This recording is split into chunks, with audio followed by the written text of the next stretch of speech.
സർവം കൃഷ്ണാർപ്പണമസ്തു. എല്ലാവർക്കും നമസ്കാരം. മറ്റൊരു വീഡിയോയിലേക്ക് സ്വാഗതം. നിങ്ങളുടെ വീട്ടിൽ വെറ്റിലച്ചെടി ഉണ്ടോ? നമ്മുടെ വീടുകളിൽ പോസിറ്റീവ് എനർജി നിറയ്ക്കാനും ഐശ്വര്യം കൊണ്ടുവരാനും ഒരു വെറ്റിലച്ചെടിക്ക് സാധിക്കുമെന്ന് നിങ്ങൾക്കറിയാമോ?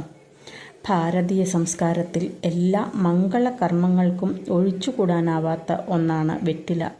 വിവാഹം മുതൽ പൂജകൾ വരെയും ദേവാരാധന മുതൽ ദക്ഷിണ നൽകുന്നതുവരെയും വെറ്റിലയ്ക്ക് പ്രത്യേക സ്ഥാനമുണ്ട്. ഇതിനു പിന്നിലുള്ള ആത്മീയ സത്യങ്ങൾ എന്തൊക്കെയാണെന്ന് നമുക്ക് നോക്കാം.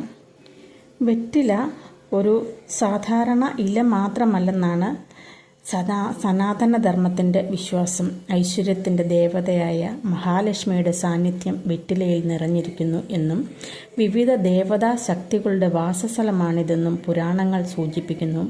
വെറ്റിലയുടെ അഗ്രഭാഗത്ത് മഹാലക്ഷ്മിയും മധ്യഭാഗത്ത് സരസ്വതി ദേവിയും ഉള്ളിൽ മഹാവിഷ്ണുവും വസിക്കുന്നു എന്നാണ് വിശ്വാസം. പുറം ഭാഗത്ത് ചന്ദ്രദേവനും കോണുകളിൽ ശിവനും ബ്രഹ്മാവും സ്ഥിതി ചെയ്യുന്നു എന്നും പറയപ്പെടുന്നു. അതുമാത്രമല്ല, ഇലയുടെ വാലറ്റത്ത് ജ്യേഷ്ഠാഭഗവതിയും വലത്തുഭാഗത്ത് പാർവതി ദേവിയും ഇടത്തുഭാഗത്ത് ഭൂമി ദേവിയും മുകളിലായി ഇന്ദ്രനും ആദിത്യനും വസിക്കുന്നു എന്നാണ് ആചാര ഗ്രന്ഥങ്ങൾ പറയുന്നത്. അതുകൊണ്ട് തന്നെ വെറ്റില സമർപ്പിക്കുന്നത് നിരവധി ദേവതകളെ ഒരുമിച്ച് ആരാധിക്കുന്നതിന് തുല്യമാണെന്ന വിശ്വാസവും ഉണ്ട്. അതിനാലാണ് പൂജകളിലും യാഗങ്ങളിലും ദേവപ്രതിഷ്ഠകളിലും വെറ്റിലയ്ക്ക് ഇത്രയധികം പ്രാധാന്യം നൽകപ്പെടുന്നത്.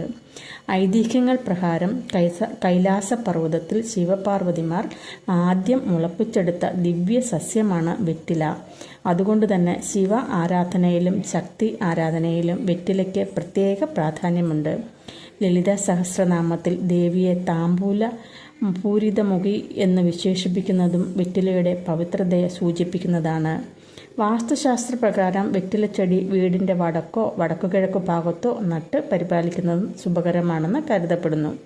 ഈ ദിക്കുകൾ കുബേരൻ്റെയും ഈശാനദേവൻ്റെയും അനുഗ്രഹമായി ബന്ധപ്പെട്ടതാണ്. അതിനാൽ അവിടെ വെറ്റില വളരുന്നത് വീട്ടിൽ സാമ്പത്തിക പുരോഗതിയും സമാധാനവും ഐശ്വര്യവും വർദ്ധിപ്പിക്കുമെന്ന് വിശ്വസിക്കപ്പെടുന്നു. ഒരു കാര്യം പ്രത്യേകം ശ്രദ്ധിക്കണം. ഈ ചെടിയിൽ ദൈവ സാന്നിധ്യം ഉള്ളതിനാൽ ചെടിയുടെ ചുറ്റും എപ്പോഴും വൃത്തിയായി സൂക്ഷിക്കേണ്ടതുണ്ട്. ഉണങ്ങിയ ഇലകളും മാലിന്യങ്ങളും കെട്ടിക്കിടക്കുന്നത് ശുഭകരമല്ല. വാസ്തു നിർദ്ദേശം: അഴുക്കുവെള്ളം കൊണ്ടുവന്ന് ഇതിൻ്റെ ചുവട്ടിൽ ഒഴിക്കാൻ പാടില്ല. ഹനുമാൻ സ്വാമിക്ക് ഏറ്റവും പ്രിയപ്പെട്ട വഴിപാടുകളിൽ ഒന്നാണ് വെറ്റിലമാല. രാമരാവണ യുദ്ധത്തിൽ വിജയവാർത്ത ഹനുമാൻ സീതാദേവിയെ അറിയിച്ചപ്പോൾ സന്തോഷം കൊണ്ട് സീതാദേവി സമീപത്തുണ്ടായിരുന്ന വെറ്റിലകൾ ചേർത്ത് ഒരു ഹാരമുണ്ടാക്കി ഹനുമാനെ അണിയിച്ചു എന്നാണ് വിശ്വസിക്കുന്നത്. അതിൻ്റെ ഓർമ്മയ്ക്കായിട്ടാണ് ഇന്നും ഭക്തർ ഹനുമാന് വെറ്റിലമാല സമർപ്പിക്കുന്നത്.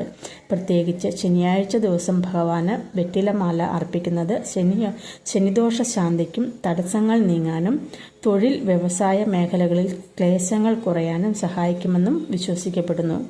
മറ്റൊരു വിശ്വാസപ്രകാരം എല്ലാ മാസത്തിലെയും പൗർണമി ദിനത്തിൽ പ്രധാന വാതിലിന് മുകളിൽ വെറ്റിലമാല കെട്ടുന്നത് വീട്ടിലെ ദുഷ്ടശക്തികളെയും നെഗറ്റീവ് ഊർജങ്ങളെയും അകറ്റുമെന്ന് കരുതപ്പെടുന്നു. കുടുംബാംഗങ്ങൾക്കിടയിലുള്ള ഐക്യവും മാനസിക സമാധാനവും വർദ്ധിപ്പിക്കുമെന്നും ഉള്ള ഒരു വിശ്വാസം കൂടി ഇതോടൊപ്പം ഉണ്ട്.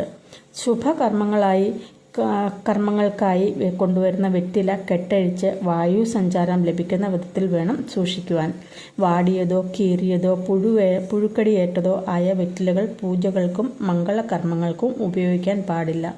കാരണം ദേവതാ സാന്നിധ്യത്തിൻ്റെ പ്രതീകമായ വസ്തു ഏറ്റവും ശുദ്ധവും മനോഹരവും ആയിരിക്കണം. ലക്ഷ്മി ദേവിയുടെ വാസസ്ഥലമായി കണക്കാക്കപ്പെടുന്ന വെറ്റിലയുടെ അഗ്രഭാഗം തെക്കോട്ടോ പടിഞ്ഞാട്ടോ തിരിച്ചു വെക്കുന്നത് ചില ആചാരങ്ങളിൽ ഒഴിവാക്കാൻ പറയുന്നുണ്ട്. സാധാരണയായി അഗ്രഭാഗം കിഴക്കോട്ടോ വടക്കോട്ടോ വരുന്നത് കൂടുതൽ ശുഭകരമാണെന്നാണ്. കിഴക്ക് സൂര്യപ്രകാശത്തിൻ്റെയും ജ്ഞാനത്തിൻ്റെയും ദിശയായും വടക്ക് സമ്പത്തിൻ്റെയും ഐശ്വര്യത്തിൻ്റെയും ദിശയായും കണക്കാക്കപ്പെടുന്നു. ദക്ഷിണ നൽകുന്ന ചടങ്ങുകളിലും വെറ്റിലയ്ക്ക് പ്രത്യേക പ്രാധാന്യമുണ്ട്. വെറ്റിലപ്പാക്ക് സമർപ്പണം നാണയം കൂടി ചേർത്ത് സമർപ്പിക്കുന്നു. ഇത് ആദരവിൻ്റെയും സമർപ്പണത്തിൻ്റെയും പ്രതീകമാണ്. ദക്ഷിണ നൽകുമ്പോൾ വെറ്റിലയുടെ അഗ്രഭാഗം വടക്കോട്ടോ കിഴക്കോട്ടോ വരത്തക്കവണ്ണം പിടിച്ചിരിക്കണം. കൂടാതെ വെറ്റിലയുടെ വാലറ്റം നൽകുന്ന ആളുടെ ഭാഗത്തേക്ക് വരുന്നത് വിനയത്തെയും ആദരവിനെയും സൂചിപ്പിക്കുന്നതായി പറയപ്പെടുന്നു. ഗുരുവായൂർ അമ്പലത്തിൽ ഒരു പ്രധാന വഴിപാടാണ് താമ്പൂല സമർപ്പണം.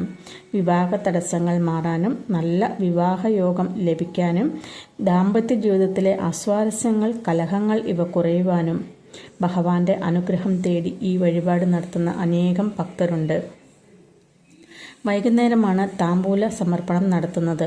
41 ദിവസമാണ് ഈ വഴിപാട് നടത്തേണ്ടത്. പരസ്പര സ്നേഹവും ഐക്യവും കുടുംബ സൗഖ്യവും വർദ്ധിക്കണമേ എന്ന പ്രാർത്ഥനയോടു കൂടിയാണ് ഭക്തർ താമ്പൂല സമർപ്പിക്കുന്നത്. ഭക്തിയോടും വിശ്വാസത്തോടും കൂടിയുള്ള പ്രാർത്ഥനയാണ് ഏതൊരു വഴിപാടിൻ്റെയും യഥാർത്ഥ ബലം നൽകുന്നത്. ഇങ്ങനെ നോക്കുമ്പോൾ വെറ്റില ഒരു സാധാരണ ഇല മാത്രമാണോ? ഭക്തിയുടെയും ഐശ്വര്യത്തിൻ്റെയും മംഗളത്തിൻ്റെയും ദൈവിക സാന്നിധ്യത്തിൻ്റെയും പ്രതീകമാണ്. അതുകൊണ്ട് തന്നെ ഭാരതീയ സംസ്കാരത്തിൽ നൂറ്റാണ്ടുകളായി വെറ്റിലയ്ക്ക് ഇത്രയേറെ പ്രാധാന്യം ലഭിച്ചു വരുന്നു. ഈ വീഡിയോ നിങ്ങൾക്ക് ഇഷ്ടപ്പെട്ടെങ്കിൽ ലൈക്ക് ചെയ്യാനും കമൻറ്റ് ചെയ്യാനും സബ്സ്ക്രൈബ് ചെയ്യാനും മറക്കരുത്. Thank you.